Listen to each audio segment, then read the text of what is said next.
Robert Blackwell Jr. I am so happy you are here. I'm ecstatic. Robert Blackwell Jr. When I met you, you straightened me out. You said you were a libertarian. I thought you conservative, but you said libertarian. What's the difference, and what type of libertarian are you? Well, no, I'm not a conservative. A conservative is somebody who wants to conserve the status quo or wants to go back in time. I'm a libertarian. A libertarian believes in freedom, is that you ought to be able to do what you want to do as long as you're not infringing on somebody else's rights.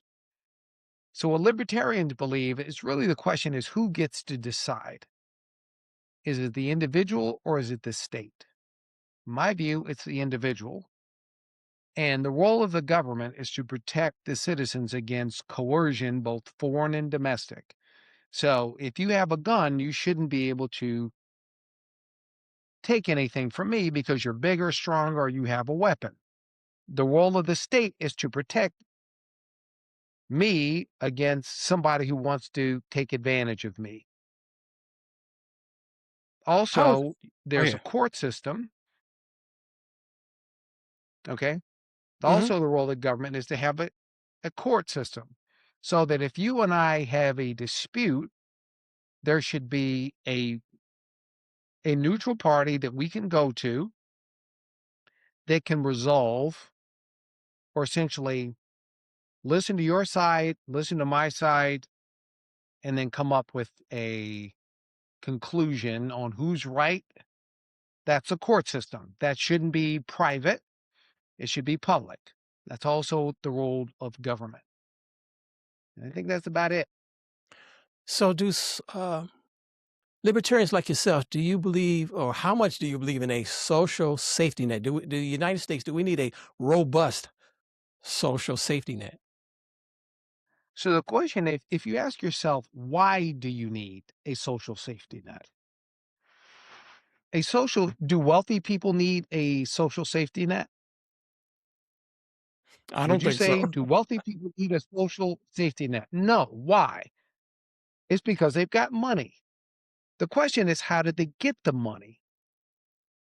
So all jobs come from the entrepreneur, directly or indirectly. Even if you work for the government, you depend on the productive part of the economy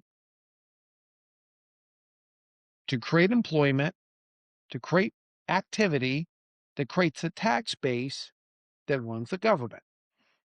So all jobs, directly or indirectly, come from economic activity.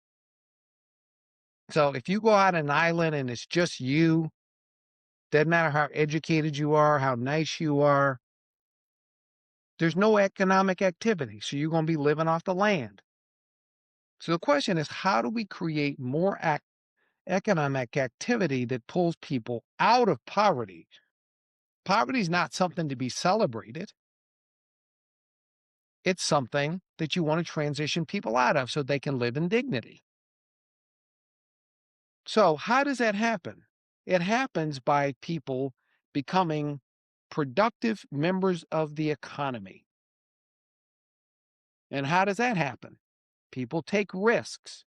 Business is about solving an emotional or financial problem for somebody that they're willing to trade their money for your good or service. That's basically it. The more transactions that you have, the more robust the economy is going to be. So if we look at over time what has happened, and so if you take the 1990s, between the early 1990s and early 2000, let's say between 1992 and 2012, a period of 20 years, India and China took 750 million people out of poverty. Well, how did they do it? They did, their government started doing business with their small entrepreneurs, which prepared them for the international market. And then U.S. business just did business with capable Asian entrepreneurs. And then in 20 years, they took 750 million people out of poverty. In China, it was mostly in manufacturing. They're the manufacturing capital of the world now. India is the business process outsourcing capital world. So the thing is, how do we get people out of poverty? There's only one road. That's entrepreneurial led economic participation in the modern parts of the economy that create wealth. That leads to the appreciation of education and then social capital. Social capital is when you reach back and you pull people from your community forward, you give them opportunities, but more importantly, you create an aspirational roadmap for your young people so they know where to place their bets. So what libertarians is the question is who decides? You can't go to society's house. They're people that decide. So if I'll ask you this question, let's say you got $1,000, you got $1,000. Who should decide what you're going to do with that $1,000? Me. And You, nobody but me. Yes, okay? me. Nobody but you. That's what libertarians believe. Okay? So everybody, when the people talk about capitalism, everybody's a capitalist. They're capitalists with their own money, and they're socialists with other people's money. So, So what well, libertarians Mr. Go believe ahead, go ahead. is, yep, No, I was gonna say libertarians believe that go ahead. the individual should make the decision free of force. Free of force. That's the essence of what libertarians believe. The individual decides, not the state. So what should we do as a government with people who have some mental challenges or they're just feckless or lazy? What do we do with those people? Okay. Well, the question is, there is no we. So how many homeless people live in your house? Zero. Okay. Now, why don't you if you want to solve the homeless problem, why don't you take your money, live in a smaller house, and go buy a house for homeless people? No, that's not what people want. What people really want is, I want to keep my money for me, but I want to tell you what to do with your money. I believe that we ought to give free this, free that, free the other thing. I believe we ought to do that. But that's not what you really mean. What you really mean is you ought to do it. We should take your money and invest it in things that I believe in. So I own a table tennis company. So let's say this, and it's true. Table tennis is good for your health. It's very good for your brain. There's a lot of benefits. So do you think that the government is table tennis a right? Is table tennis a right? You No. would say no, table tennis is not a right. Okay, now what if I say it would be good for everybody and I can convince somebody table tennis is good. You ought to raise taxes on everybody so that everybody can have table tennis. And by the way, I'm going to put some conditions on that.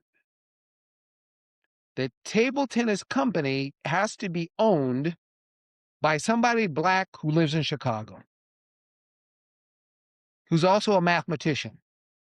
I'm going to put that in the legislation. Now, is that reasonable? No. It's not Okay, reasonable. now if I can show you that there is a benefit for table tennis, which I'm going to tell you, there's lots of benefits, more benefits than stuff we spend gazillions of dollars on today. The question is, who should decide whether table tennis is good for you? The Who should elected decide official that? the elected No, officials, no, no. we I'm asking you who should decide, not who does decide, who should decide for you. no. I'm not talking Well, about somebody else, for you. The only country I know is this country, so someone can call me brainwashed. I think the elected officials, they have to argue it out and work it out. That's their job. Okay, so in your house, what you believe is that an elected official, third parties, should decide what's in your house and what you can buy. Yes, but I mean, I understand what you're saying, but Like if an they want to build it, elected official. they want to build a expressway, they would have eminent domain, and they No, would no, give no. me We're talking about consent. something. I know, you're talking about in Now my let's house. talk I about understand in my house. I'm gonna stick to in my house. I understand that, but I'm not in my house well, 24/7. let's I go go from out. your house and then we'll go to the public. Let's Okay, start with great. your house and let's go outside that. Then you go to the public. Yeah, go ahead. Who should decide who should decide the food you eat? Me, Okay, there you go. Who should decide whether or not you have table tennis in your house? me. Okay. How many no, do you have kids? Oh, they grown, been grown. Okay, they've been grown. Okay. Who should decide whether you take your kids to church or not? No, not the government. Who should decide? Me, Who should decide? me. Okay, there we go. So now that we've established, and by the way, in your world, you're a libertarian. I want to decide for me. Okay, now let's go the other way. Who should decide my daughter whether there's table tennis in my house? Who should decide that? In your house, you. Okay, there you go. All right. So we've established that piece. Now, let's pick something else. You talked about eminent domain. Okay, eminent domain means that elected officials have the right to take your property. That's what eminent domain means. Well, so let's take your house. Okay, you own a house? Yes. Okay, so now let's take your house. Let's just stick on your land. Let's say that somebody says there is a public benefit. Okay, Mark, Mark's house. We believe that we ought to take Mark's house and put a park where Mark's house is. I have the power of eminent domain as an elected official. Should the government be able to take your house to put a park where your house is? It all depends. It's Is like that when okay? it all depends. It's like you remember when they put the hillside No, strangler, no, not understand. Let's use a they knocked particular they example. knocked some houses down to extend, to widen the expressway, the hillside strangler years ago. So you would agree, they say No, this is no, a no. Let's. benefit. We should knock it down. I'm Knock the asking you. houses down, give you compensation. I want to ask you a specific question. We'll Right. get to that. I'm just asking you a question. Mhm. Would you be okay with the government taking your house to put a park where your house is? All I'm talking is your house. Yes, if it's for the Just greater good, and it's for the determines what the commons, greater it's for good the is. commons, and they're gonna compensate me very well, I will No, they're we'll not. work it out. What if they make the determination that we are going to give you $50,000 for your house because we want to put a park there? We gotta go to some kind of court. Somebody's gotta have a No, no, no. Okay.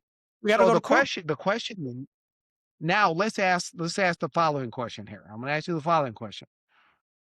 If would it be okay if the government took your house to put a table tennis center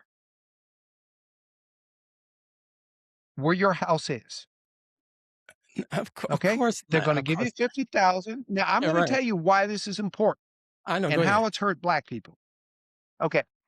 So, in the case of, let's say I can go to some elected officials and I can say, Table tennis is a common good.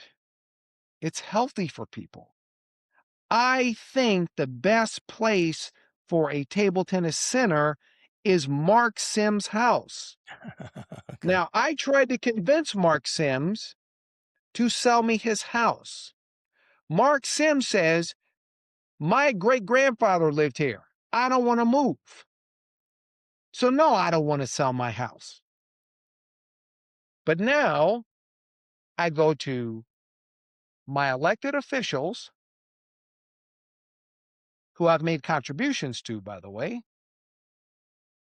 and I say table tennis is a common good. I can't convince Mark to sell me his house. Can you go? By the way, I'm a hire lobbyist for this. Of Can course. you go and create legislation to take Mark's house via eminent domain? And since you have $50,000 in the budget, now go take his house. Is that okay? No. Of I'm talking course about not. a specific case. Is that Yeah. okay? Yeah. Of course, you would say no because it affects you. Now, let's go back in history and see whether or not the government has used eminent domain to steal property from Black people and other people. 100% they have. So, in lots of cities around the country where there were Black neighborhoods, and an urban planner decided, I don't like the way that this neighborhood looks. What we're going to do is through eminent domain, take the property of these Black people. By the way, they're nobody special.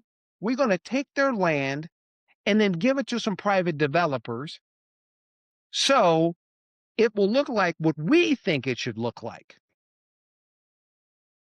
Now, that is actually what happened to Black people. And when you're building roads, by the way, you will see in lots of cities, they put roadways to segregate Black people. They took Black people's property through eminent domain, didn't pay them anything, really, and separated the good area of the city from the bad area of the city. Okay? So, what most libertarians believe, which I believe, is then when there's one set of rules, people do better. So if you look in our history at the Black Wall Streets, which were called freedom colonies, which are mostly in the Jim Crow South, by the way, some are in Oklahoma. The Greenwood District of Tulsa is the most famous. Now, if the government had treated all its citizens equally, the primary responsibility of the government is to protect citizens against coercion or force, both foreign and domestic.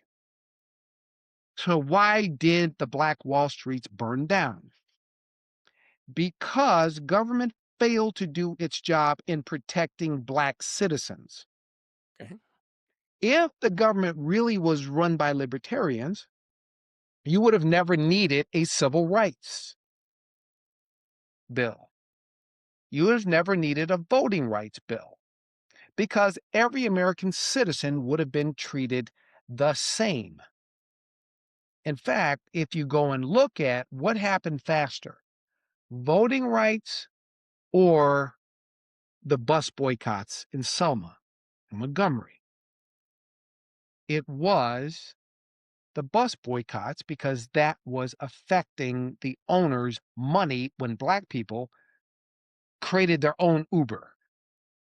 I think it was called Gentry or something like that. We created our own cab system so that people could get to work. So, what libertarians believe is government should be limited, very limited. so that it can't pass out favors to its friends. Okay? And the fact is, the more government, the bigger the government, uh, the smaller the economy is going to be. So when we talk about helping people, what did Black people do? What did anybody do, frankly, before there was a social safety net per se that came out of the 1960s? Okay, mostly they lived around their families. Okay, so I was born in 1960. My mother's from Louisville, Kentucky. My father's from Philadelphia. And I grew up in Wichita, Kansas. I grew up around all Black people. I lived under segregation. Now, my family didn't have much money, but I was pretty happy. I knew everybody. I lived in a community where I was part of a community. Now, what happened in the mid-1970s? Forced busing. The government decided, somebody in the government decided that, you know what we need for two different things. There are two different reasons, so I want to be kind here. Black people, in order to be successful, need to be around white people. So the government's going to decide where you send your kids to school, not you. So instead of creating one set of rules for everybody, now what you did is you took people from one community and threw in another community. White people, Italians didn't want to live around Black people.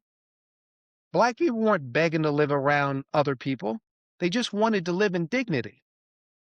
And most of the dignity, the lack of dignity, had to come from the government. If government didn't allow people to abuse Black people, we would have been like any other immigrant group that went from poverty to prosperity, because we were actually immigrants. 90% of Black people were in the South, and they migrated from the South to the North.